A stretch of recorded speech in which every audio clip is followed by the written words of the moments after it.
प्रभातखबर.com, विश्वास वही, रफ्तार नहीं।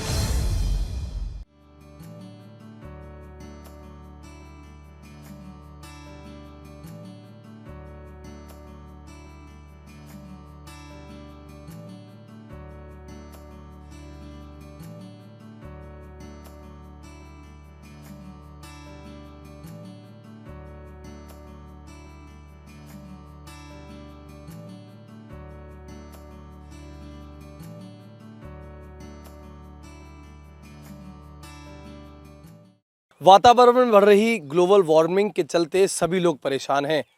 आम लोगों से लेकर सरकार तक इसके लिए कदम उठाने में लगी हुई है। वहीं हम बात करें आगरा की, तो आगरा में अभी गर्मी की शुरुआत है और ऐसे में शुरुआत में ही आगरा का टेम्परेचर 40 डिग्री से ऊपर हो गया है। ऐसे में अब लोग अपने घरों को ठंडा करने के लिए एसी की दुकानों की तरफ दौड़ते हुए नजर आ रहे हैं। लेकिन वहीं हम दूसरी तरफ बात करें तो आगरा में कुछ ऐसी कॉलोनियां भी हैं जहां पर एसी है ही नहीं। इस कॉलोनी के लोग अपने घरों में एसी नहीं लगाते और जब उन्हें गर्मी लगती है तो घर का ही जो टेम्परेचर और जो आर्किटेक्चर है वह उन्हें इस गर्मी से बचने में राहत प्रदान करता है। दरअसल हम बात कर रहे हैं दयालबाग क्षेत्र की करीब 8 कॉलोनियों की। इन कॉलोनी में किसी भी घर में एसी नहीं लगा है। अब बात करेंगे कि अगर एसी नहीं लगा है तो यह लोग गर्मी में किस तरह से बचते हैं। दरअसल इन लोगों के घर की जो स्थिति है वो कुछ इस तरह से बनाई है कि घर में वेंटिलेशन पूरी तरह से है। आप देख सकते हैं यहाँ पर ये तमाम घर मौजूद है।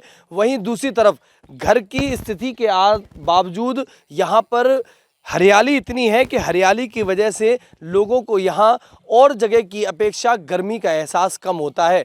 इसी वजह से यहाँ पर लोग शुरू से ही एसी का प्रयोग नहीं करते हैं। जब हमने लोगों से बात की तो उनका ये कहना था कि हम शुरुआत से ही सादा जीवन उच्च विचार वाले ढर्रे पर चल रहे हैं।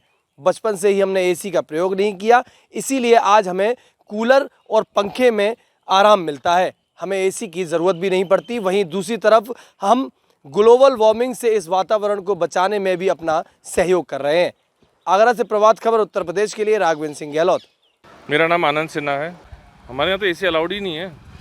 एसी अलाउड नहीं है। हाँ। गर्मियों में फिर कैसे मैनेज करते हैं? गर्मी जब ज़्यादा पड़ती है तो अधिकतर आजकल एसी तो बहुत ज़्यादा ज़रूरत हो गई लोगों की। हाँ, तो आप लोग कैसे मैनेज करते हैं? कूलर से ही मैनेज करते हैं। कूलर से मैनेज? हाँ बिल्कुल, कूलर से ही मैनेज करते हैं। और जो दयालबाग के अंदर जो मकाने बने हुए हैं वो इतने अच्छे हाई रूफ के बने हुए हैं कि उसके अंदर ठंडक अपने आप में रहता है। स्ट्रक्चर डिज़ाइन इतना अच्छा है कि उसके अंदर ठंडक, वॉल्स जो है उनके मोटे हैं और रूफ जो है वो अच्छे हाइट पे है, जिसके कारण उसके अंदर ठंडक अपने आप बनी रहती है। अच्छा, वैसे कारण की बात करें, क्या लगता है कि ग्लोबल वार्मिंग की वजह से एसी? ग्लोबल वार्मिंग के लिए तो एयर कंडीशन तो बहुत नुकसानदेह है और आने वाले टाइम पे इतने सब जगह एसी चलेंगे, कारों की एसी चल रही है, ग्लोबल वार्मिंग तो बढ़ना ही बढ़ना है, तो उसमें तो एसी बहुत नुकसानदेह है। बिल्कुल हमारा तरफ से बिल्कुल पूरा सहयोग किया जा रहा है कि हम लोग जो है इस ग्लोबल वार्मिंग में हम सहयोग करें और पूरा दयालबाग क्षेत्र और ये यहाँ के बाकी जो कॉलोनीज़ में वो लोग भी ध्यान रखते हैं कि आपका जो है एसी कम से कम इस्तेमाल करें।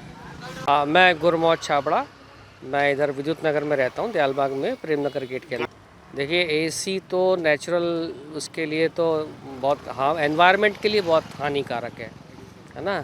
जितना ज़्यादा वो अंदर आपको ठंडक देता है, बाहर एनवायरनमेंट में उतनी ज़्यादा हीट प्रोड्यूस करता है। और दयालबाग की जो लिविंग है वो सादा जीवन उच्च विचार पर आधारित है, तो नेचुरल सी बात है। जब सादा जीवन की बात करेंगे तो उसमें एसी तो हमारे है ही नहीं। और एक जो यूनिट्स का भी वहाँ प्रतिबंध है कि एक ख़ास यूनिट 300 यूनिट के ऊपर आपका बिजली का बिल नहीं जाना चाहिए।